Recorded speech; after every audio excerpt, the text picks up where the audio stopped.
तो फ्रेंड्स आज की इस वीडियो में हम बात करने वाले हैं पीरियोडिक टेबल के पार्ट 2 के बारे में। अगर आपने पार्ट 1 को नहीं देखा है तो मैं आपको सबसे पहले रिकमेंड ये करूंगा कि आप पार्ट 1 को देख लीजिएगा ताकि आपको अच्छे से समझ में आ जाए कि पीरियोडिक टेबल है क्या, इसे किस तरह से समझते हैं। क्लियर? तो उम्मीद करूँगा कि अगर आप इस वीडियो को देख रहे हैं तो पार्ट 1 को जरूर देख रखा होगा। नहीं देखा है तो लिंक आपको डिस्क्रिप्शन में मिल जाएगा, सबसे पहले आप उस पार्ट को देख लीजिएगा, उसके बाद इस पार्ट से स्टार्ट करते हैं। ठीक है, तो देखिए फ्रेंड्स आज की इस वीडियो में जो भी मैं क्वेश्चंस आपके साथ डिस्कस करूंगा, जो भी पॉइंट्स आपके साथ डिस्कस करूंगा और वो मोस्ट इंपॉर्टेंट पॉइंट्स होगा, तो इस वीडियो को आप शुरू से लेकर के लास्ट तक जरूर देखेंगे। क्लियर? तो चलिए शुरू करते हैं और एक एक पॉइंट्स को क्लियर करते हैं। तो फ्रेंड्स सबसे पहले हम लोग बात करते हैं कुछ इंपॉर्टेंट पॉइंट्स के बारे में, और ये सारे पॉइंट्स हम लोगों ने प्रीवियस वीडियो में भी देखा था, लेकिन मैं आपको एक बार फिर से बताता हूँ ताकि आपको याद करने में और समझने में कोई दिक्कत ना हो। क्लियर? तो देखिए सबसे पहला क्वेश्चन बन सकता है ये कि किस वैज्ञानिक ने सर्वप्रथम आवर्त सारणी का निर्माण किया था। राइट आंसर हो जाएगा मेंडलीफ।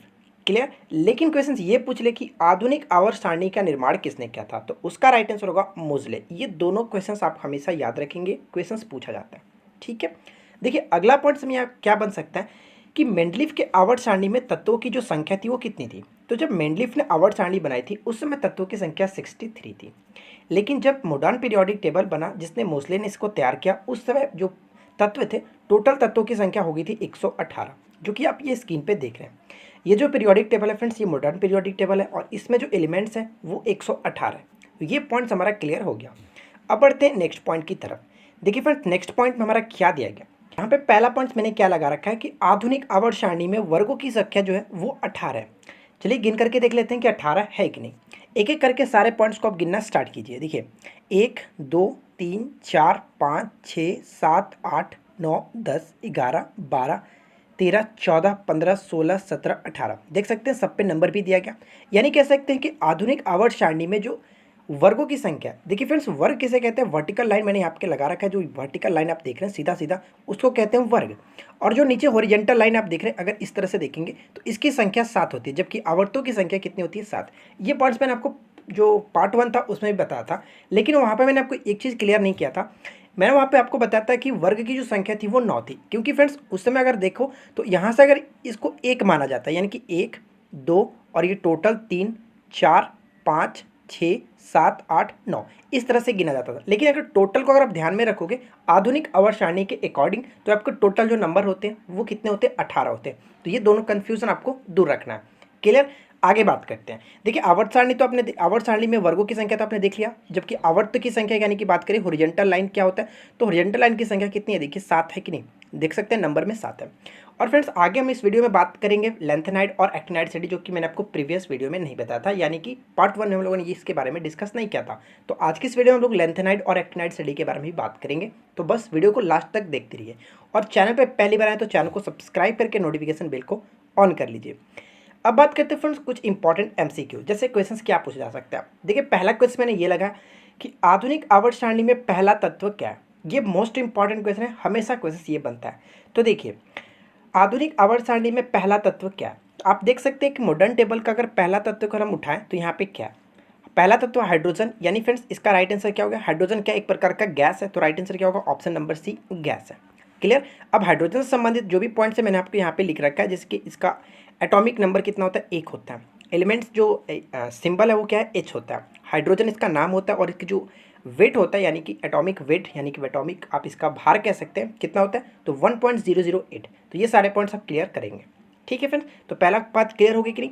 अब आप नीचे मुझे कमेंट करके ये बताइए कि हाइड्रोजन की खोज किसने की थी और कब की थी। क्लियर? चलिए नेक्स्ट क्वेश्चन देखते हैं। और देखिए फ्रेंड्स नेक्स्ट एमसीक्यू में क्या दिया गया, अगला एमसीक्यू ये बनता है कि प्रत्येक आवर्त का पहला तत्व खाली स्थान होता है। देखिए प्रत्येक आवर्त का मतलब मैंने आपको ये बताया था, आवर्त का मतलब क्या था फ्रेंड्स, जो हॉरिजॉन्टल लाइन होता है ये। ठीक है, तो देखिए फ्रेंड्स प्रत्येक आवर्त का जो पहला तत्व होता है एक क्षार धातु होता है।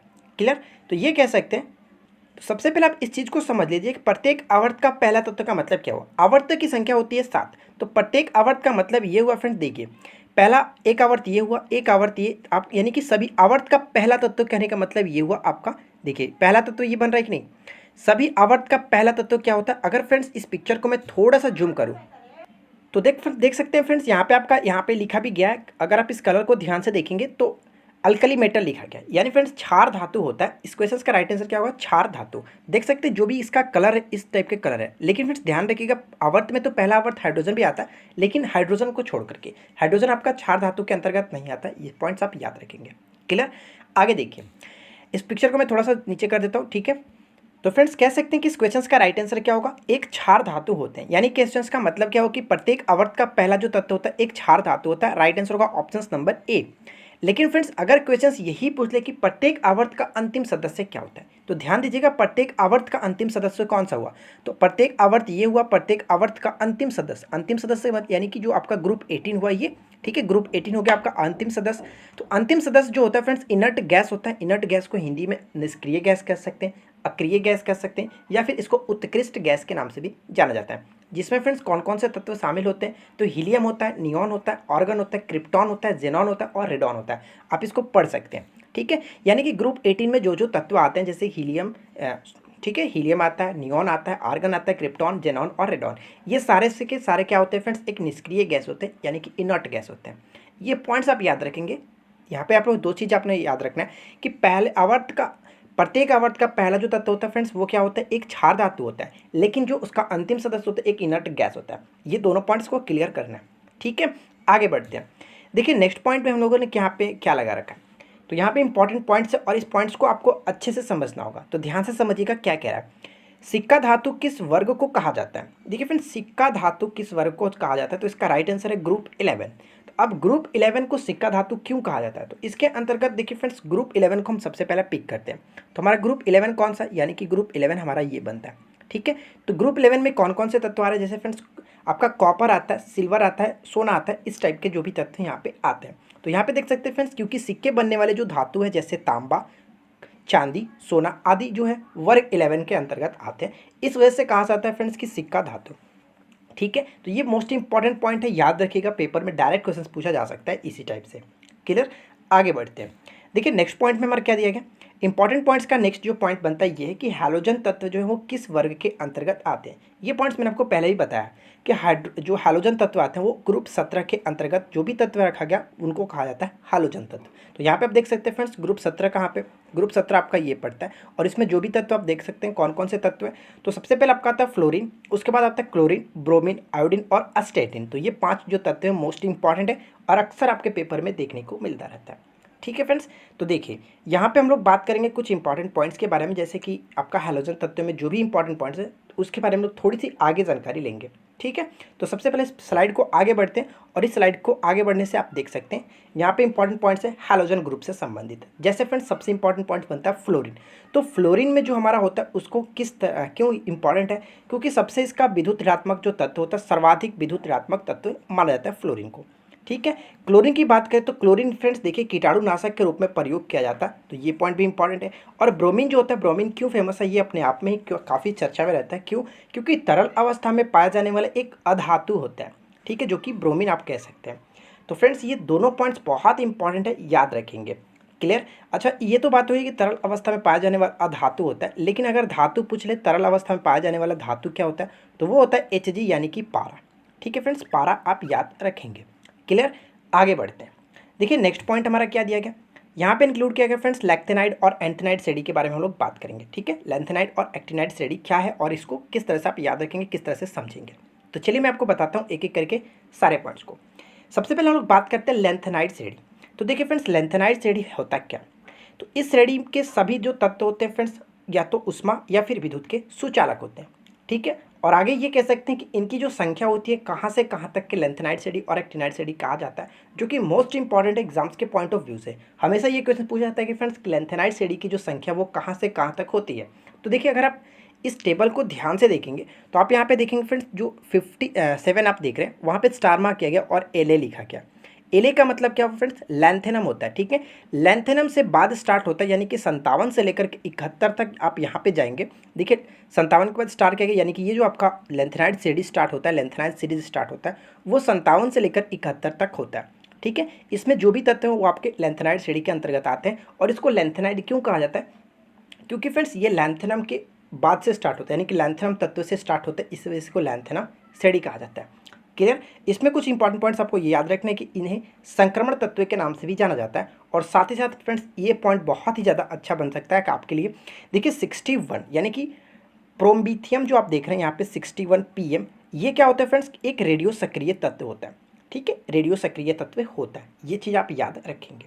क्लियर। बाकी इसमें से कोई तत्व रेडियो सक्रिय तत्व नहीं होता है, लेकिन ये आपका याद रखना है जो कि प्रोमीथियम जो है फ्रेंड्स एक प्रकार का रेडियो एक्टिविटी तत्व होता है। ठीक है, ये तो आपका हो गया लैंथेनाइड श्रेणी के अंतर्गत। लैंथेनाइड श्रेणी से इससे बाहर कोई भी क्वेश्चंस नहीं पूछ जाते हैं, बस आप इतना याद रखेंगे।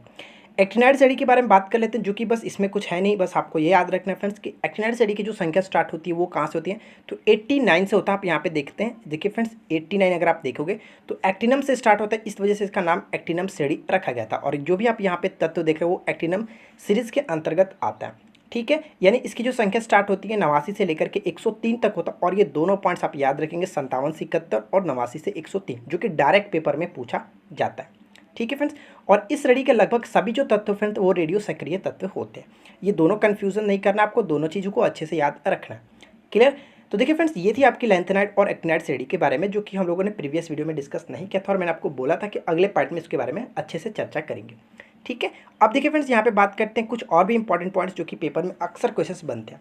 तो फ्रेंड्स अब बात करते हैं जो कि सबसे अच्छे और सबसे इंपॉर्टेंट जो पॉइंट्स बन सकता है पेपर के अकॉर्डिंग। तो देखिए यहाँ पे हम लोगों ने सजा कर रखा है, और ये क्या क्या है तो आप इसको अच्छे से समझिएगा। शून्य समूह किसे कहते हैं, तो शून्य समूह जो होता है फ्रेंड्स ग्रुप 18 को कहा जाता है। क्लियर। ग्रुप 18 को हम लोग किस नाम से जानते हैं, मैंने आपको ऑलरेडी बताया कि निष्क्रिय गैस, अक्रिय गैस, या फिर इसको उत्कृष्ट गैस के नाम से जानते हैं। जिनमें कौन कौन से तत्व आते हैं, तो helium, neon, organ, krypton, xenon और रेडॉन, ये सारे तत्व इसमें शामिल किया गया। ठीक है, अब बात करते हैं सेकंड पॉइंट। सेकंड पॉइंट में क्या है फ्रेंड्स कि आधुनिक आवर्त सारणी में कौन से समूह के तत्वों को बाहरी जो कोष होता है वो पूर्ण रूप से भरा होता है या कि पूर्ण होता है। तो इसका मतलब ये हुआ फ्रेंड्स कि ये जो ग्रुप 18 जो समूह होता है, इसके जो बाह्यतम कोष में इलेक्ट्रॉन होते हैं वो खाली नहीं होते, पूरी तरह से भरे होते हैं। ठीक है, इस वजह से कहा जाता है कि ग्रुप 18 को शून्य गैस इसी के कारण ही कहा जाता है। तो ये चीज़ आप याद रखेंगे। नेक्स्ट पॉइंट क्या बनता है कि द्रव अवस्था में पाया जाने वाला धातु की परमाणु संख्या क्या।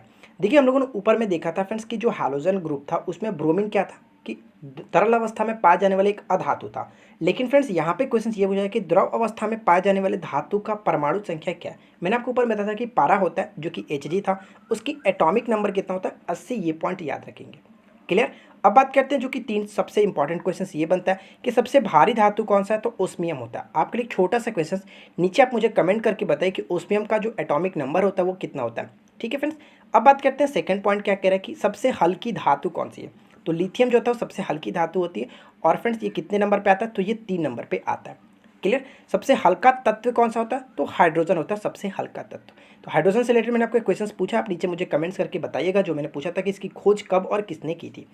तो देखिए फ्रेंड्स, पीरियोडिक टेबल से जो भी क्वेश्चंस थे मैंने आपको क्लियर करा दिए। पार्ट 1 और पार्ट 2 में जो भी मैंने बताया उससे बाहर आपके एक भी क्वेश्चंस नहीं बनते। दोनों क्वेश्चंस को आप दोनों पार्ट को आप कंबाइन करके एक बार देख लीजिएगा। डेफिनेटली फ्रेंड्स आपके सारे डाउट्स क्लियर हो जाएंगे और सारे प्रॉब्लम सॉल्व हो जाएंगे। अगर आपको ये वीडियो पसंद आया तो वीडियो को लाइक और शेयर जरूर करेंगे। साथ साथ चैनल पे पहली बार आए तो चैनल को सब्सक्राइब करके नोटिफिकेशन बिल को ऑन कर लीजिएगा। और स्क्रीन पे आपके सामने वीडियो दिख रही है, इनमें से कोई भी एक प्ले करके आप देख सकते हैं। तो फ्रेंड्स हम मिलते हैं आपके साथ नेक्स्ट वीडियो में किसी नए टॉपिक के साथ। Thanks for watching, keep learning, have a good day.